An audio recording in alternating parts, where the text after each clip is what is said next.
परम सत्कारयोग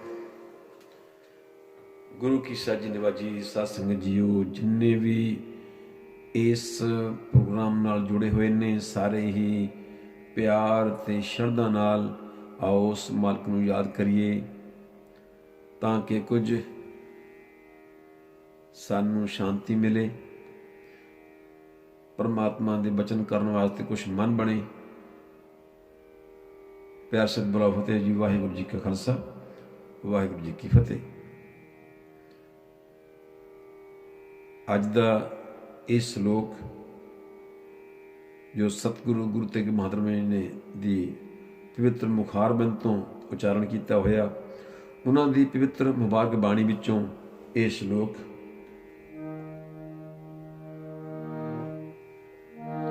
सुख में बहु संगी पे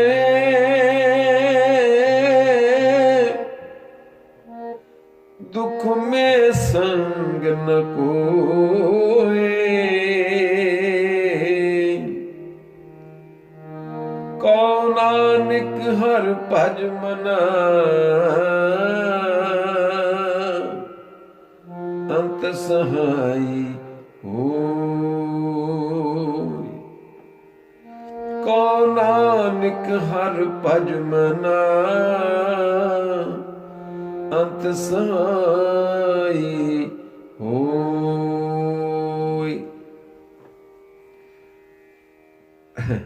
बहुत अत करनी मुश्किल नहीं है, तो आप जानने कि सुख में बहुत संगी पाए। सुख वेले तो बहुत साथी बन जाते हैं, पर दुख विच कोई नाल नहीं हुंदा। सो गुरु जी फरमाते हैं कि हे मन, परमात्मा का सिमरन कर जो तेरे मतलब तेरी अंत समय सहाय होवे। ये बंदा वैसे साथ चाहता है, कोई साथी बने,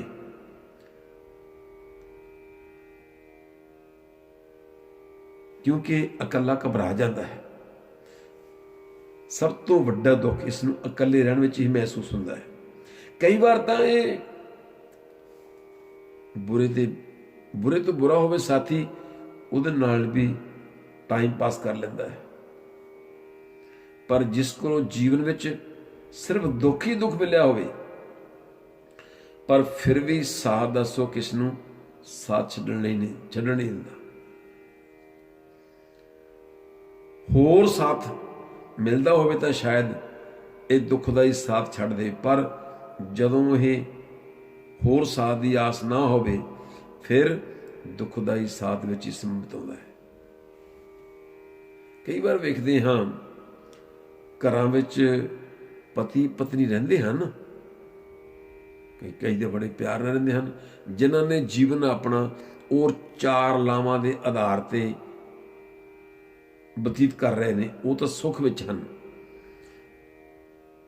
पर कईयां दे लावां ते पढ़ियां या होर भी किस ढंग नाल विआह होया, लेकिन उस वेले बड़े चंगे शब्द पढ़े जाते हैं जिन्हां च बड़ा ज्ञान हुंदा है। पर कई पत्नी इंज रहिंदे ने जिवें कोई दो दुश्मन होण, मजबूरी विच रहिंदे हन।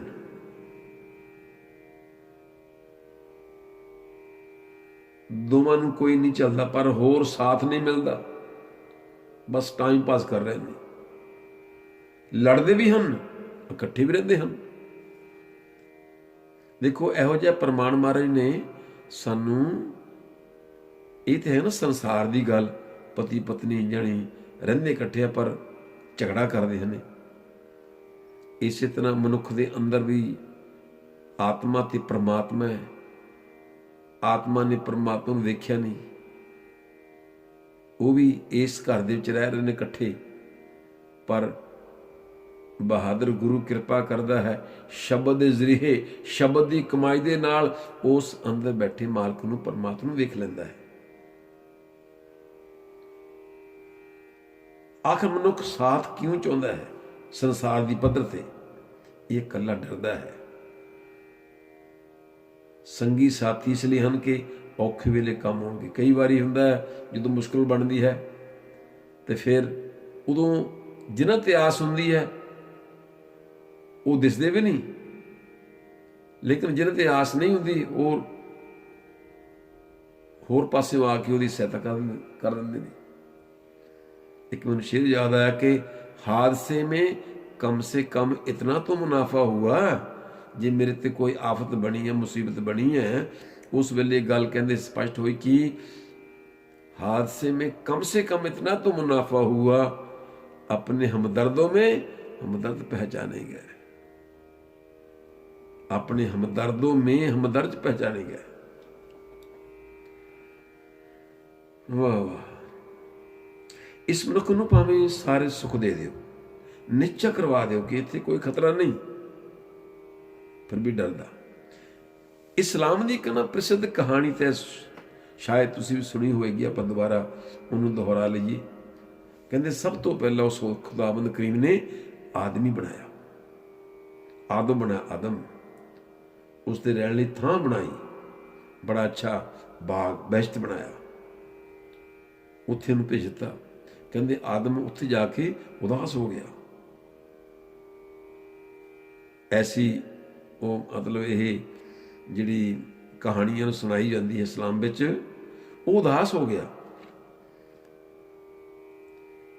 ਖੁਦਾ ਨੇ ਪੁੱਛਿਆ ਵੀ ਇੰਨਾ ਸੋਹਣਾ ਬਾਗ ਹੈ, ਇੰਨੇ ਕੁਛ ਖਾਣ ਪੀਣ ਵਾਸਤੇ ਤੁਸੀਂ ਕਿਵੇਂ ਉਦਾਸ ਹੋ ਗਏ, ਉਪਰਾਮ ਕਿਉਂ ਹੈ? ਉਸਨੇ ਕਿਹਾ ਜੀ ਇਕੱਲਾ ਹਾਂ, ਮੈਨੂੰ ਸਾਥ ਚਾਹੀਦਾ। ਖੁਦਾ ਨੇ ਕਿਹਾ ਸਾਥੀ ਤੈਨੂੰ ਫਿਰ ਕਿਹੋ ਜਿਹਾ ਸਾਥੀ ਚਾਹੀਦਾ ਬਈ? ਕਹਿਣ ਲੱਗਾ ਜੀ ਮੇਰੇ ਵਰਗਾ ਦੇ ਦਿਓ, ਮੈਂ ਗੱਲਾਂ ਬਾਤਾਂ ਕਰਾਂ। ਇੱਥੇ ਬੜੀ ਵੱਡੀ ਭੁੱਲ ਹੋ ਗਈ ਲੱਗਦਾ ਬੰਦੇ ਤੋਂ।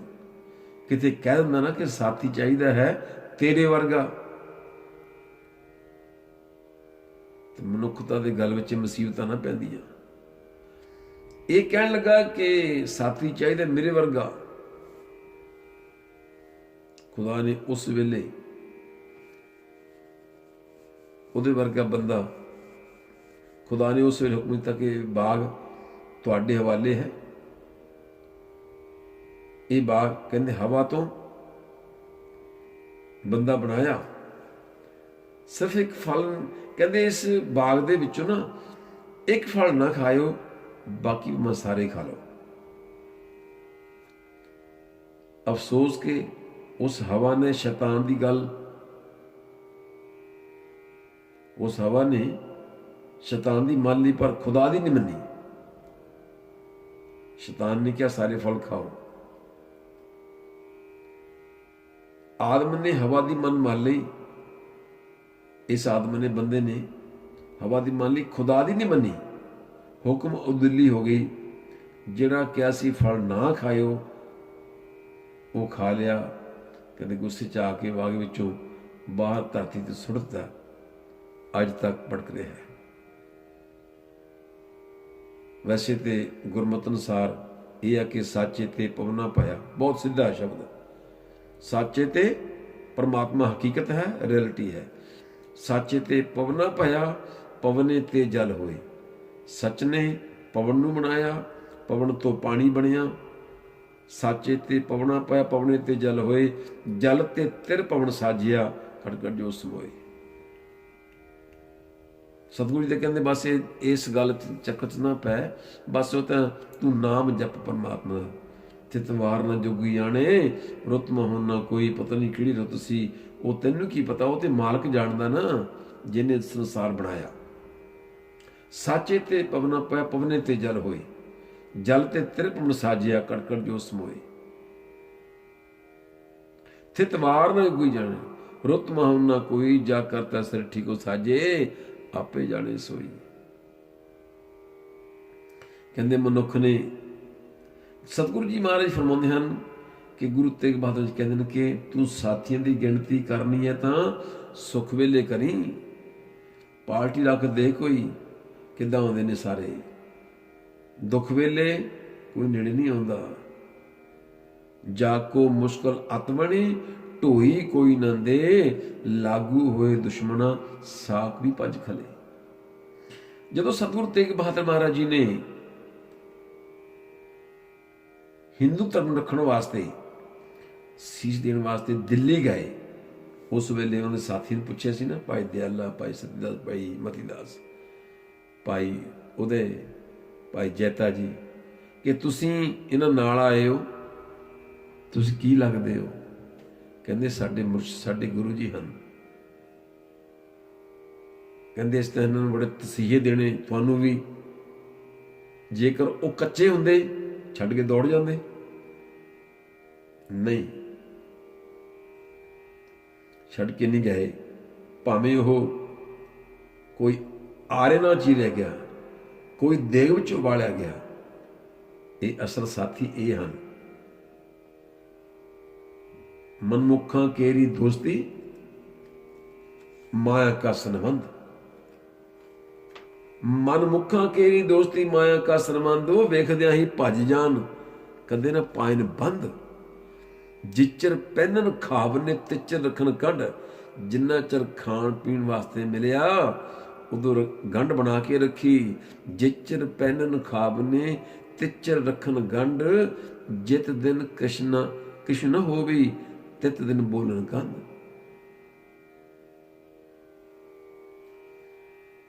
ਜਿਚਰ ਪਹਿਨਣ ਖਾਬ ਨੇ। ਦੇਖੋ ਸਾਨੂੰ ਕਿਹੜੀ ਗੱਲ ਤੋਂ ਸੁਚੇਤ ਕੀਤਾ ਮਹਾਰਾਜ ਜੀ ਨੇ, ਕਿਤੇ ਤੂੰ ਧੋਖਾ ਨਾ ਖਾਈ। ਜਿਤ ਦਿਨ ਕਛੂ ਨਾ ਹੋਵੇ, ਤਿਤ ਦਿਨ ਬੋਲਣ ਗੰਧ।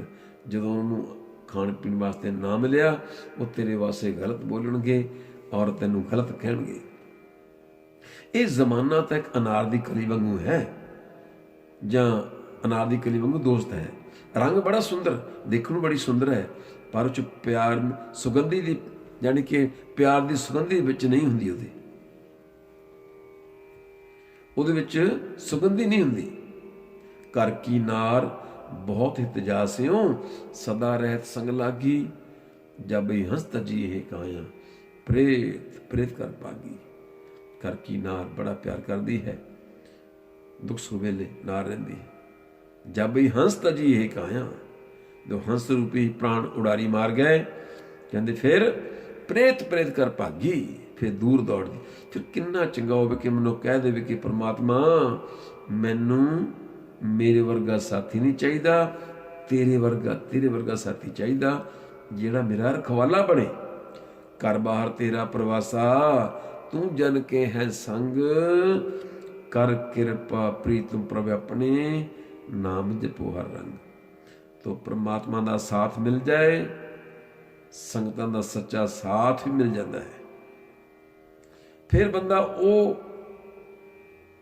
ਜਿਹੜੇ ਜ਼ਿੰਦਗੀ ਨੂੰ ਸਾਨੂੰ ਦੁੱਖ ਦੇਣ ਵਾਲੇ ਫਲ ਨੇ, ਉਹਨਾਂ ਫਲਾਂ ਨੂੰ ਨਹੀਂ ਖਾਂਦਾ, ਜਾਂ ਕਹੀਏ ਜਿਹੜੇ ਵਿਵਰਜਿਤ ਫਲ ਨੇ ਉਹਨਾਂ ਨੂੰ ਨਹੀਂ ਖਾਂਦਾ। ਇਸ ਬਾਗੇ ਬਹਿਸ਼ਤ ਵਿੱਚੋਂ ਬਾਹਰ ਨਹੀਂ ਧੱਕਿਆ ਜਾਏਗਾ। ਫਿਰ ਕੁਰੈਤਾ ਨਹੀਂ, ਮਤਲਬ ਕਿ ਕੁਰੈਤਾ ਨਹੀਂ ਕਰਦਾ, ਫਿਰ ਰਹਿਤਾਂ ਰੱਖਦਾ ਹੈ ਤੇ ਸੱਚਖੰਡ ਵਿੱਚ ਨਿਵਾਸ ਰੱਖਦਾ ਹੈ। ਆਪਾਂ ਜਿਸ ਲੋਕ ਦੀ ਵਿਆਖਿਆ ਕਰ ਰਹੇ ਸੀ, ਹੁਣ ਫਿਰ ਦੁਹਰਾ ਲਈਏ। ਸੁਖ ਮੇਂ ਬਹੁ ਸੰਗੀ ਭਏ, ਦੁੱਖ ਮੇਂ ਸੰਗ ਨ ਕੋਏ। ਕਉ ਨਾਨਕ ਹਰਿ ਭਜ ਮਨਾ, ਅੰਤ ਸਹਾਈ ਹੋਏ। ਹੁਣ ਜਦੋਂ ਕਦੀ ਵੀ ਤੁਸੀਂ ਭੋਗ ਤੇ ਕਿਸੇ ਮਤਲਬ ਸਹਿਜ ਪਾਠ, ਖੰਡ ਪਾਠ ਦੇ ਭੋਗ ਤੇ ਸ਼ਲੋਕ ਸਰਪਣ ਕਰੋਗੇ, ਮੇਰੇ ਖਿਆਲ ਹੈ ਜ਼ਰੂਰ ਇਹ ਲਫ਼ਜ਼ ਯਾਦ ਆਉਣਗੇ ਕਿ ਇਹਦਾ ਮਤਲਬ ਇਹ ਬਣਦਾ ਹੈ। ਸੋ ਬਹੁਤ ਬਹੁਤ ਧੰਨਵਾਦ ਜੀ। ਇੱਥੇ ਆਗਿਆ ਬਖਸ਼ਿਸ਼ ਕਰੋ ਜੀ, ਵਕਤ ਹੋ ਗਿਆ ਹੈ।